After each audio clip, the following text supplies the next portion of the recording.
Nah, a'udzu billahi minasy syaithanir rajim. Bismillahirrahmanirrahim. Hamim wal kitabil mubin. Inna anzalnahu fi lailatin mubarakatin. Inna kunna munzirin.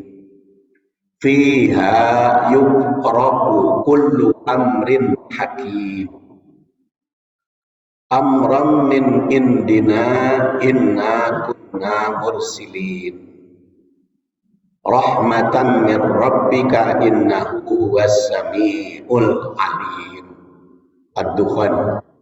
Hamim wal kitabil mubin. Demi kitab yang memberikan penjelasan.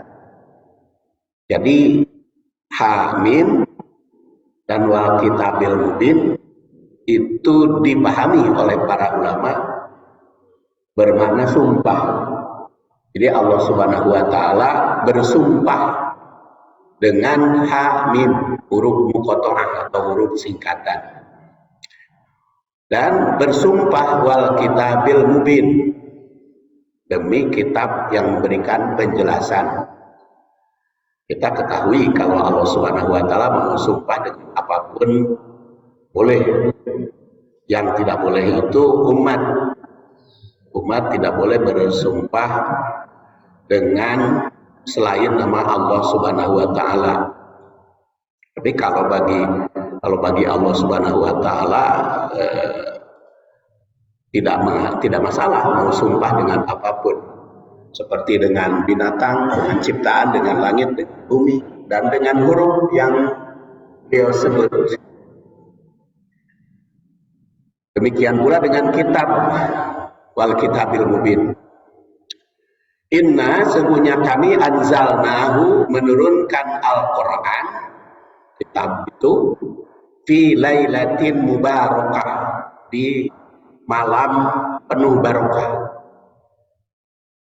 Inna kunna mundirin, sesungguhnya kami itu pemberi peringatan. Fiha, di lailah mubarakah itu, yufraqu kullu amrin hakim, dipisahkan, dijelaskan setiap perkara dan penuh kebijaksanaan, penuh hikmah. Amran min indina, itu merupakan urusan besar dari kami.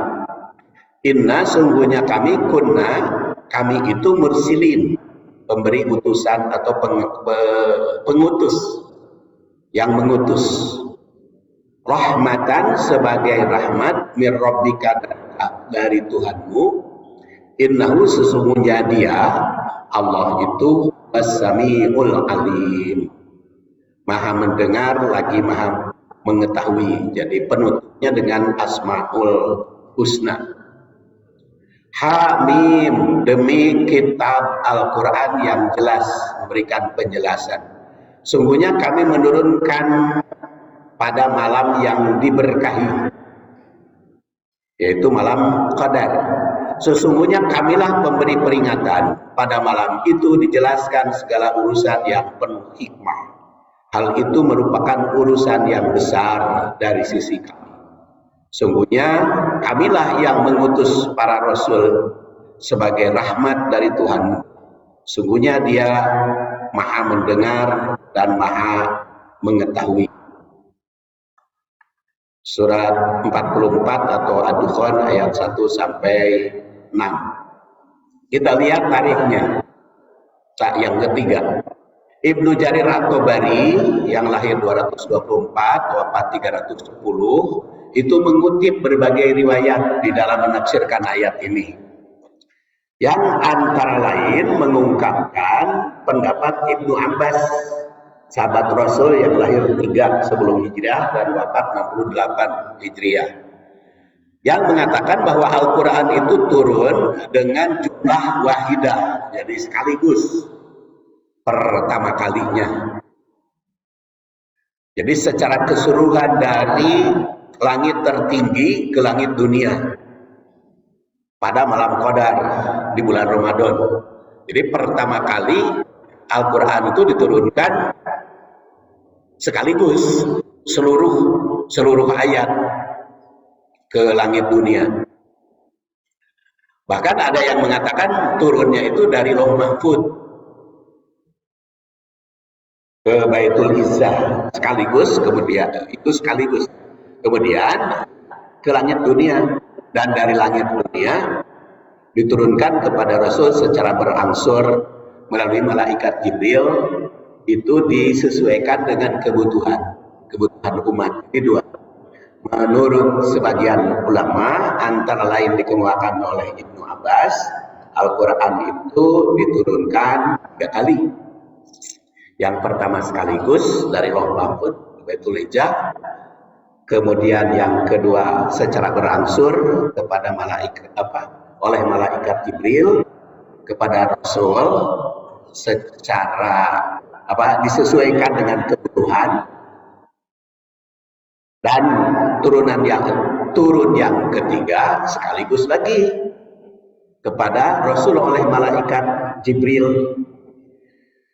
Itu dipahami yang pertama. Kemudian yang kedua, Al-Quran diturunkan merupakan rangkaian dengan kitab yang lain sejak dahulu kala. Jadi Quran itu merupakan rangkaian kitab yang Allah turunkan kepada umat, kepada hambanya. Diriwayatkan oleh Watsulah bin Asqa yang wafat 85 Hijriah, Rasul bersabda, unzilat suhufu Ibrahim alaihissalam fi awwali lailatin min Ramadan. Suhuf Ibrahim diturunkan kepada Ibrahim itu di awal bulan Ramadan. Jadi istilah Ramadannya sudah ada sejak diciptakan langit dan bumi. Kan inna iddata syuhur indallah isna asyara syahran. Bilangan bulan dalam 1 tahun itu ditetapkan oleh Allah 12 bulan. Itu sejak diciptakan langit dan bumi. Jadi perhitungan tahun tuh, perhitungan bulan utamanya 12 bulan itu sudah ada sejak awal. Jadi sebelum Rasulullah SAW dilahirkan, Ramadan sudah dikenal oleh masyarakat, bulan Ramadan itu. Cuman bulan pertamanya dari Muharram atau dari bulan-bulan di berbagai tempat ada beberapa macam. Tapi kesepakatan bulan Muharram itu bulan pertama. Dan di dalam bulan Ramadan itu di dalam 1 tahun ada bulan haram, bulan suci. Itu sudah ditetapkan sebelum Rasul diutus. Sejak zaman Nabi Ibrahim sudah ada bulan suci, yaitu Dzulqa'dah, Dzulhijjah, Muharram, dan Rajab. Bulan Ramadan bukan bulan suci. Kata mah di Indonesia disebut bulan suci. Kan sering di Indonesia mah kita sambut bulan suci, bulan Ramadan. Bulan suci itu bulan haram. Teman di Indonesia. Jadi kalau di dalam Al-Quran mah bulan Ramadan bukan bulan suci. Bulan suci itu kan haram berperang. Tidak boleh berperang di bulan suci itu kecuali kalau ada yang nyerang. Makanya pada bulan Dzulqa'dah, Dzulhijjah, Muharram, dan Rajab itu tidak boleh berperang kecuali kalau ada yang menyerang lawan. Tapi kalau di bulan Ramadan mah perang, Rasul juga ada perang Badar, ada perang Mukah. Itu kalau kita lihat dalam hadis ya. Jadi kata Rasulullah, sabda Rasul, suhuf Ibrahim itu di bulan Ramadan juga turunnya, yaitu di awal bulan Ramadan. Dan ini hadis. Ini diriwayatkan oleh Ahmad. Kemudian wa unzilat at-Taurat lisittin madin min Ramadan. Taurat diturunkan 6 di bulan Ramadan tanggal 6. Injil risalah asyrota dan Injil 13 min Ramadan. Wa unzilal Quran, dan diturunkan Al-Quran li arba'i wa ishrina kholat min Ramadan, dan Al-Quran itu sejak 24 di bulan Ramadan. Jadi Al-Quran itu seperti tadi saya katakan turunnya 3 periode. Periode pertama dari Lauh Mahfuz, periode kedua dari Baitul Hijjah kepada Rasul melalui malaikat Jibril, dan periode ketiga sekaligus di dalam Al-Quran. Dan di sini juga dikatakan sampai 24, tanggal 24 itu diturunkan Al-Quran. Jadi hadis ini memberikan gambaran Allah menurunkan kitab itu kebanyakan di bulan Ramadan. Makanya saya katakan kebanyakan, jadi bukan semua ya. Karena kan Quran kitab Allah yang diturunkan kepada para rasul itu jumlahnya kan 100. Bagaimana diriwayatkan oleh Ibnu Hibban kepada diterima oleh Abu Dzar Al-Ghifari. Jadi ada mi'ah, ada 100. Pada waktu yang lalu sudah dibahas. Kemudian Al-Quran termasuk diturunkan pada bulan Ramadan secara khusus. Dan nama Ramadan jelas sudah ada sejak awal. Itu historis kedua. Historis ketiga, Rasul SAW di usia 40 tahun sering bertahanus. Setelah diangkat jadi nabi pada bulan Rabiul Awal, jadi diangkat jadi nabinya adalah 8 Rabiul Awal. Kemudian bertahanus sejak bulan Rabiul Awal diangkat jadi nabi itu sering bertahanus, memisahkan diri.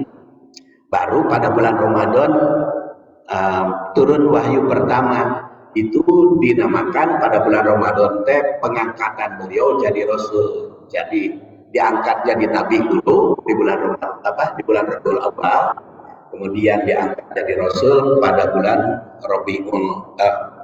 Ramadan. Jadi di Gua Hiro. Diriwayatkan dari Aisyah yang wafat 57 Hijriah. Aisyah itu istri ketiga ya. Istri pertamanya Khadijah yang dinikah oleh Rasul ketika berusia 40. Setelah wafat Siti Khadijah nikah dengan Saudah. Ketika dinikah oleh Rasul, Siti Saudah berumur 55. Rasul pada saat itu nikah dengan Saudah berusia 50 tahun. Nikah dengan Siti Saudah 55. Dan itu Siti Saudah istri Rasul paling tua, jadi paling tua usia. Paling tua usia 55 55 mah masih kan muda itu. Masih janda muda itu. Jadi tidak ada ya. Saya ingin tegaskan, tidak ada janda tua yang dinikah oleh Rasul, itu tidak ada janda tua. Semuanya janda muda semua. Jadi perlu ditegaskan, tidak ada janda tua yang dinikah oleh Rasul. Paling tua itu berusia 55 tahun, dan 55 tahun masih muda. Dan yang lain-lain mah di bawah 40 tahun, ada yang 35, ada yang 20 genap, ada yang 20, ada yang 19 seperti Hafsah, ada yang baru 6 tahun. Ya, itu sebagai informasi awal. Jadi diriwayatkan dari Aisyah. Jadi Aisyah mah dari mana tahu Aisyah tentang wahyu pertama? Ya oleh Rasul dikisahkan gitu kepada Aisyah. Aisyah mengisahkan. Jadi kalau riwayat wahyu pertama kenapa dari Aisyah? Pan Aisyah nage can lahir. Waktu Rasul mendapat wahyu pertama kan Aisyah kan belum lahir. Karena Aisyah lahir itu 9 tahun sebelum hijrah. Jadi setelah Khadijah wafat, setelah Khadijah wafat baru nikah dengan Aisyah. Jawabannya karena Rasul menceritakan kembali kepada Aisyah dan Aisyah meriwayatkan kepada umat. Jadi bahwa Rasul itu mengisahkan pengalamannya didatangi malaikat Jibril menyampaikan wahyu pertama, yaitu surat Al-Alaq, Iqra bismi rabbikal ladzi khalaq, khalaqal insana min 'alaq. Dan ayat itu tidak saya bahas karena itu pada peringatan Quran tahun-tahun sebelumnya sudah kita bahas di sini. Itu diriwayatkan oleh Bukhari dan Muslim. Sekarang kita lihat kayak berikutnya setelah tadi, sekarang tanasub. Kaitan ayat ini dengan ayat sebelumnya, yaitu ayat sebelumnya surat Az-Zukhruf surat 43. Awal ayat sebelumnya yaitu surat Az-Zukhruf mempunyai kesamaan dengan awal surat Ad-Dukhan ini. Jadi awalnya teh sama gitu ya. Yaitu Hamim dan wal kitabil mubin. Jadi surat Az-Zukhruf Hamim wal kitabil mubin, dan surat Ad-Dukhan juga Hamim wal kitabil mubin. Jadi dua-dua isinya sumpah. Kesamaannya dalam diawali huruf muqatta'ah singkatan yaitu Hamim dan sumpah wal kitabil mubin. Jadi jelas sangat berkaitan kalau ada kesamaan. Sangat berkaitan. Jadi sudut redaksi minimal ya yang sama. Yang tentu saja mengandung makna yang sangat mendalam. Sumpah Allah itu sangat penting mendapat perhatian, apalagi kalau dua kali secara berurutan. Nampak Al-Quran itu merupakan kitab yang terpenting sehingga dijadikan sumpah oleh Allah. Hanya bedanya kalau surat Az-Zukhruf inna ja'alnahu Qur'anan Arabiyyan la'allakum ta'qilun. Kalau Al-Dukhan mah inna anzalnahu fi lailatin mubarakatin inna kunna mundirin. Kaitan yang kedua, ayat 3 dari surat Az-Zukhruf menegaskan bahwa Al-Quran itu menggunakan bahasa Arab. Karena di situ dikatakan inna ja'alnahu Qur'anan Arabiyyan la'allakum ta'qilun. Tapi kalau di sini inna anzalnahu fi lailatin mubarakah inna kunna mundirin. Jadi kalau di surat Az-Zukhruf mah ditandaskan la'allakum ta'qilun supaya kalian menggunakan akal, berpikir. Kalau di sini mah inna kunna mundirin, kami yang memberikan peringatan kepada kalian. Jadi kalau berpikir menggunakan akal juga harus ada palanggerannya, harus ada aturannya. Jadi jangan terlalu bebas menggunakan akal untuk menentukan. Silahkan menggunakan akal nama bebas, tapi kesimpulannya harus ada aturan mundirin. Itu kaitannya. Di ayat 3 Al-Dukhan ini mengungkap sejarah Al-Quran karena filailatin mubarakah yang diturunkan pada yang hari yang diberkahi. Keterkaitan utamanya Al-Quran yang nyata itu perlu dipahami. Pertama oleh akal, seperti dikatakan pada ayat 3 surat Az-Zukhruf, dan juga hidupnya harus berpedoman karena mundirin Quran itu, dan diturunkan di malam barokah. Kaitan yang ketiga, akhir ayat surat Az-Zukhruf. Kalau tadi mah awalnya, sekarang kita lihat akhirnya. Akhir ayat surat Az-Zukhruf menjelaskan tentang sifat manusia. Ada yang baik, ada pula yang tidak baik. Ini bukan punyanya pula. Ada pula yang tidak baik. Walaupun mengakui bahwa yang menciptakan itu Allah. Jadi walaupun mereka mengakui yang mereka menciptakan manusia itu Allah, tapi ada yang baik, ada yang buruk manusia itu. Maka di sini tandaskan Al-Quran itu sebagai pemisah mana yang baik, mana yang buruk, dan pembeda mana yang baik, mana yang buruk. Jadi kaitannya karena manusia itu sangat beragam macamnya, aturannya. Makanya diaturlah oleh Allah Subhanahu wa taala supaya benar.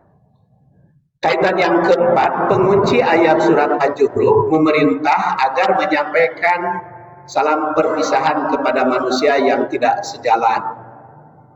Karena di situ fasfah anhum wa qul salamun fasawfa ya'lamun. Surat Az-Zukhruf, qul salamun, salam perpisahan kepada orang yang tidak mau diberi peringatan. Dengan demikian, lepas hubungan. Kalau tidak mau diperingatkan, ya sudah. Saya memberikan peringatan dengan Al-Quran. Tapi kalau kalian tidak tahu, tidak mau diberi peringatan, salam saja masing-masing. Jadi karena memang Quran tidak ada paksaan, tidak memaksa. Quran itu paksaan soteh bagi orang yang sudah beriman. Jadi kalau mereka tidak mau beriman, ya sudah, lepas saja kita. Tidak usah capek-capek kalau mereka kekeh tidak mau beriman. Tapi bukan harus berhenti, tetap jalan dakwah. Sekarang kita lihat berikutnya, yaitu tahlilut tafsir. Hamim. Kalimat ini merupakan huruf muqatta'ah atau singkatan yang oleh sebagian ulama dianggap mutasyabihat. Seperti kalau kita baca terjemah Departemen Agama, kan tidak ada terjemahnya itu. Hamim, alif lam mim, alif lam ro. Yang kata sebagian ulama tidak bisa ditakwil. Kalau huruf mutasyabihat mah. Namun ada pula yang berpendapat boleh ditakwil. Apakah ditakwilnya sifat huruf? Apakah sifat huruf itu kan ada huruf di dalam, ada di tengah, ada di luar. Seperti alif itu A itu kan di dalam. Lam, L itu di tengah. Mim di ujung. Sehingga alif, lam, mim itu ada yang menakwil. Quran itu berbicara masa lalu, masa kini, dan masa yang akan datang. Itu alif lam mim. Itu antara lain oleh Yusuf Ali. Ya. Dan juga yang menakwil alif A Allah, lamnya Jibril, M-nya Muhammad. Jadi alif lam mim Allah menurunkan Quran melalui malaikat Jibril kepada Nabi Muhammad. Ini juga ha mim. Ha itu kan sini di tengah, mim ujung. Jadi surat Ad-Dukhan ini bicara masa Islam dan masa datang, masa kini dan masa datang. Dan masih banyak lagi takwil. Kenapa kita mempertanyakan apakah ini ayat mutasyabihat dengan ayat muhkamat? Yang jelas di dalam surat Ali Imran ditegaskan Allah itu menurunkan Al-Quran ada ayat mutasyabihat dan ayat muhkamat. Tetapi Allah maupun Rasul tidak menunjukkan mana ayat mutasyabihat dan tidak ditunjukkan. Jadi jangan membantah kalau ada yang menakwil. Oh itu mah ayat mutasyabihat itu bisa ditakwil, itu biasa. Jadi bisa saja ayat itu baheula mah mutasyabihat sekarang jadi muhkamat, itu bisa terjadi. Bisa terjadi seperti watin, salah satu contoh. Watin itu zaman baheula mah bagi Indonesia tin mutasyabihat. Dan di Indonesia waktu ayat tin wa zaitun. Tapi kalau sekarang kan karena tin dan zaitun sudah tumbuh di Bandung dengan subur, jadi bukan mutasyabihat lagi. Tin dan zaitun sudah ayat muhkamat. Jadi bisa terjadi demikian. Juga dipahami oleh Ibnu Abbas yang wafat 68 itu sebagai sumpah Allah, serta menegaskan bahwa Al-Quran itu menjelaskan masa silam, masa kini, dan masa yang akan datang. Itu dalam Tanwirul Mikbas. Kalau kita ingin tahu tafsir Ibnu Abbas, itu dalam Tanwirul Mikbas sudah dikumpulkan ya oleh Fairuz Abadi.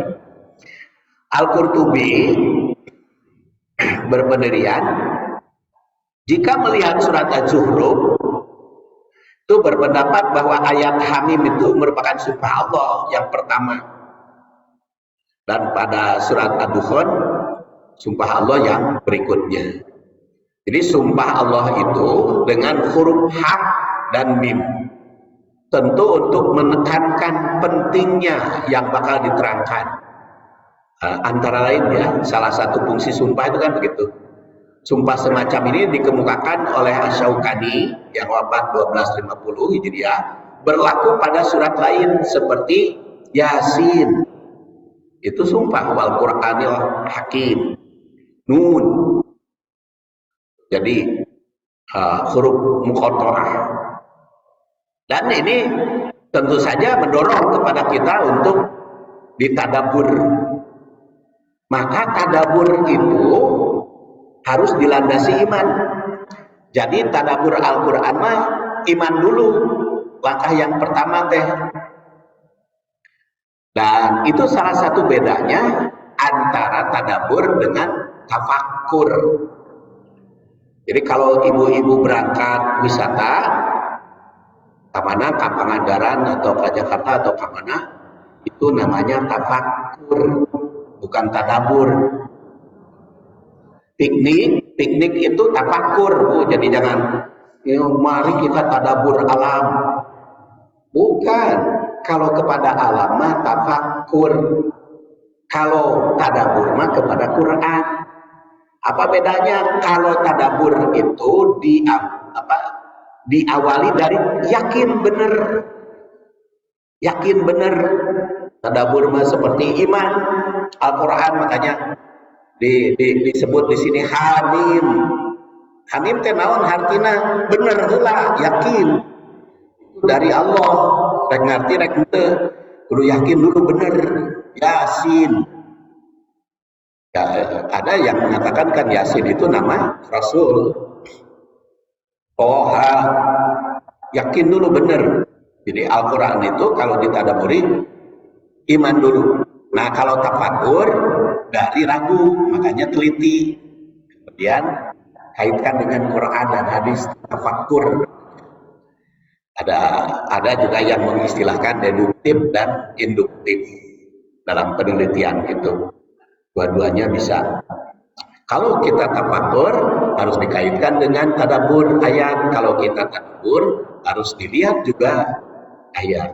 Tadabbur Al-Quran mesti muncul dari iman yang kuat, yang benar. Nah, itu tadabbur. Jadi kalau kita tentang sholat, yakin dulu bahwa sholat itu harus dikerjakan seperti itu. Baru mana etama hikmah nama hikmah haji kan? Haji itu. Tapi itu bukan alasan bangsa antara Safa dan Marwah lari-lari itu sebagai peringatan kepada Siti Hajar. Oh, kalau itu mah dikemukakan oleh Ibnu Abbas ya. Tapi kan kadang-kadang seperti melempar jumroh, itu Siti Hajar melempar itu kan analisis sejarah. Apakah latar belakangnya melempar jumroh itu melempar setan? Kan nggak dikemukakan kalau hadis. Jadi kalau Safa dan Marwah lari-lari itu dikemukakan oleh hadis riwayat Bukhari dari Ibnu Abbas. Itu mengingatkan ketika sa'i. Tapi kalau melempar jumroh kan tidak, masih diperdebatkan asal usulnya itu. Jadi hikmah boleh diteliti. Nah itu hikmah itu tadabbur. Jadi kalau sumbernya adalah sumbernya tadabbur, hikmahnya itu tafakkur. Dan dalam Al-Quran terdapat dua kali secara berurutan wal kitabil mubin di sini. Yang kedua wal kitabil mubin. Jadi kalau yang pertama Hamim sumpahnya, yang kedua wal kitabil mubin. Dan di dalam Al-Quran tuh cuma dua kali wal kitabil mubin, sumpah dengan kitabul mubin. Jadi wal kitabil mubin yang diawali dengan Hamim cuma dua kali, yaitu Al-Zukhruf dan Ad-Dukhan. Kemudian ayat Al-Quran dalam sumpah ini disebut kitab, yang berarti tertulis. Tentu saja bukan hanya dalam bentuk huruf, tapi juga dalam bentuk apapun. Quran itu walaupun nanti sudah terhapus tulisannya mushaf, Al-Quran akan tetap ada karena ada di hati atau di hafalan manusia. Apalagi sekarang itu hafalan Quran itu sudah sangat semarak ya. Ini dorongan juga kan, beberapa perguruan tinggi ada yang beasiswa bagi yang hafal Quran, baik di UIN, di Unisba. Kalau hafal Quran 30 juz gratis itu. Kuliah juga. Jadi banyak yang menghafal Quran. Walaupun motivasinya apa terserah, yang penting banyak hafalan. Jadi bukan hanya dalam mushaf, tapi juga di Lauh Mahfuz itu tertulis. Istilah Alkitab dalam Al-Quran tertulis itu sebanyak 151 kali. Kitabnya, Alkitab. Terkadang bermakna Al-Quran, terkadang bermakna kitab sebelumnya, seperti Taurat, Zabur, dan Injil. Namun Alkitab pada ayat ini bermakna Quran, karena susulan kalimatnya menjurus pada Quran. Al-Quran dalam ayat ini disebut Alkitab karena serupa kumpulan firman Allah, berupa kumpulan firman Allah yang mencakup berbagai hal, baik tentang alam, kisah, sejarah, maupun yang berkaitan dengan kehidupan manusia. Jadi jelas ayat ini bermakna sumpah Allah dengan Al-Quran yang memberikan penjelasan. Dalam Al-Quran, Al-Mubin itu ada 22 kali. Jadi kalimat mubin dalam Quran itu 22 kali. Kadang-kadang ayat, kadang-kadang kitab, dan itu sudah saya tulis di sini. Jadi dua kali sumpah Allah ini mengingatkan. Dengan dua sumpah ini, pertama, semakin yakin akan keagungan Allah. Jadi kalau tadi memperingati nuzul Quran, harus meningkatkan keyakinan kita terhadap Al-Quran. Kedua, dalam Quran itu terdapat makna yang mesti diselusuri, karena akan tetap mengandung rahasia yang sangat dalam. Jadi walaupun sudah ahli gitu ya, sudah profesor doktor di dalam ulumul Quran, pasti ada yang belum dia pahami dari ayat Quran. Itu mah pasti. Karena apa? Karena ada makna yang dirahasiakan oleh Allah, antara lain ayat Muqatta'ah ini. Jadi makanya walaupun sudah ahli di bidang ulumul Quran, terus digali. Dan ternyata kalau kita menggali Al-Quran itu bosan-bosan. Saya berapa tahun yang lalu menamatkan tafsir surat Al-Hujurat di Darussaada. Dan sudah saya bagikan ya tafsir surat Al-Hujurat. Tapi ketika saya baca lagi sekarang, saya edit lagi. Sudah 4 kali edit surat Al-Hujurat. Dan sebelum diedit, terbitkan dulu aja. Apa-apa kan, setelah diterbitkan kan banyak tanggapan itu. Dan semakin lama, semakin tebal tafsir. Semakin tebal. Apalagi sekarang kan metodenya 7K. Ya. Jadi semakin tebal. Kemudian yang ketiga, berdasar dua sumpah Allah ini, sumpah Allah dengan dua ini, mencari penjelasan dalam Al-Quran itu berawal dari Al-Quran. Makanya kemarin itu saya sengaja merekam untuk YouTube dan TikTok, karena Basnas saja sampai sekarang kok menyamakan antara fakir dan miskin. Kan saya baca di Google itu rumusan apa itu fakir, apa itu miskin menurut Basnas. Kata Basnas itu fakir adalah orang yang sama sekali ternyata kalau miskin kekurangan kan eta kena ya. Palingan masyarakat menyamakan antara fakir miskin sama we. Masyarakat palingan ada Basnas lagi menyamakan. Makanya saya ajak, ayo Basnas kita buka pengertian fakir itu dan pengertian miskin. Pengertian fakir itu dalam Quran surat Al-Baqarah 273. Bil fuqara alladziina usiru fi sabilillah la yastati'una dorban fil ardi. Jadi fakir orang yang terikat hidupnya dengan perjuangan agama Allah, dakwah. Itu fakir. Sedangkan miskin orang yang tidak punya kemampuan. Jelas beda kalau di dalam Quran dan hadis. Itu fakir Quran surat Al-Baqarah 273, miskin hadis riwayat Al-Bukhari itu alladzi la yughni, yang tidak bisa mencukupi. Jadi kalau BPS Badan Pusat Statistik mengatakan bahwa miskin itu adalah yang tidak mendapatkan biaya hidup 600.000 per bulan per orang, itu miskin.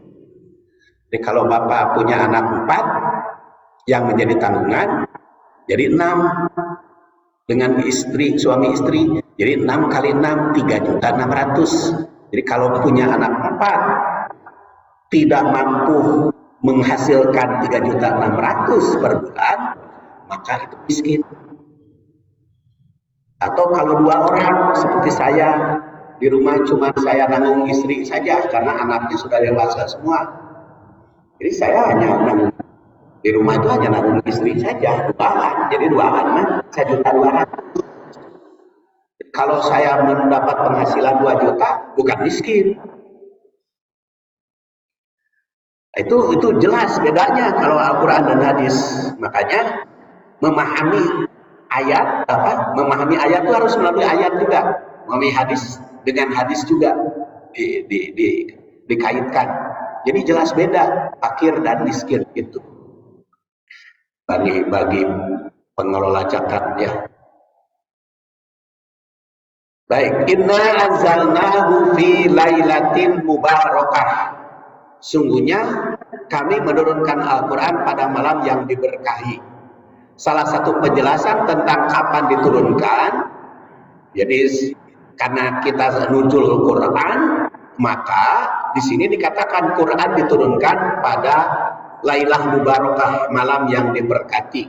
Dan ternyata ya malam yang diberkati itu inna anzalnahu fi lailatul qadri, malam qadar. Dan juga berbahasa Arab, inna anzalnahu Qur'anan Arabiyyan la'allakum ta'qilun, dan Qur'anan Arabiyyan la'allakum ta'qilun itu tercantum dalam pada surat Yusuf. Jadi kalau kita ingin paham Al-Quran harus paham bahasa Arab. Karena Quran Arabiyyan. Jadi kalau belum paham bahasa Arab, tetap saja masih terus-menerus bertanya. Makanya dikatakan la'allakum ta'qilun, supaya berpikir. Dan Qur'anan Arabiyyan yang anzalnahu fi lailatul mubarakah atau fi lailatul qadr itu dipahami oleh para ulama sebagai wahyu pertama yang diturunkan kepada Rasul. Dan bulan barokah itu dikemukakan oleh Rasul. Qad ja'akum syahrul Ramadan syahrun mubarak. Dan hadis ini sudah dibahas waktu bulan Sya'ban. Qad ja'akum syahrul Ramadan syahrun mubarak. Di situ waktu saya bahas di Darus Sa'adah, qad ja'akum syahrul Ramadan syahrun mubarak. Hadis ini itulah judulnya, tuntutan Ramadan. Tetapi setelah di Darus Sa'adah itu saya bertugas di Unisba. Arhib Ramadan hadisnya ini jadi 9. Jadi bukan titura, jadi lantura. 9 tuntutan keutamaan Ramadan. Jadi 9 tuntutannya. Jadi kalau di dalam makalah saya terakhir, jadi 9 tuntutannya bukan 3. Pertama 3 tuntutan mah waktu di musyahadah gitu. Jadi dibahas lagi jadi 9. Itu Syahrul Mubarak itu dalam hadis ya, riwayat